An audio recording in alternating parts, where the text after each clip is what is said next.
de Obradoiro. Quixera agradecer tamén ao equipo de administración e docentes pola tarefa realizada na organización e, sobre todo, na transferencia de coñecemento, que ao final do que se trata, non?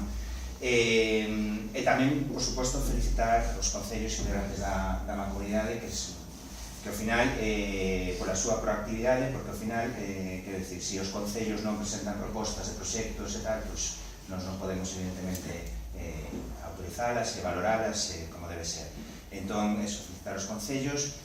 Bueno, decirvos que non sodes os únicos que estades facendo un obradoiro. De feito, neste ano estánse facendo nesta provincia 18 obradoiros ordinarios e 3 xuvenís, como é o vosso caso. E que o objetivo deste obradoiro non é a formación per se, sino unha formación para o emprego. O objetivo é que podades insertarvos no mercado laboral e, de feito, vamos dar a continuación un certificado de profesionalidade e que vos vai acreditar a vosa competencia profesional. Ademais, nestes meses tivestes unha pequena axuda, tamén unha aportación económica para as vosas economías familiares, que penso que tamén debe axudar a esta formación. Decir, para rematar, que todo o que fixestes tamén, por exemplo, en tema de atención sociosanitaria, pois tamén, evidentemente, estades axudando a xente que máis o necesita. Finalmente, eu sempre digo que hoxe non rematades, que hoxe empezades, porque o objetivo deste obradoiro é que podades insertarvos no mercado.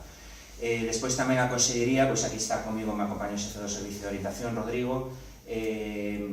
Tamén a Consellería dá axudas despois para a contratación, para iniciar a vosa actividade como autónomos, para, se queredes, fomentar unha cooperativa. Entón, estamos a vosa disposición na xefatura territorial, aí no edificio da delegación, na Avenida Habana, calquera cousiña que necesitedes, pois aí estamos nós para axudarvos e intentar botarvos unha man. Simple máis, enhoraboa a todos.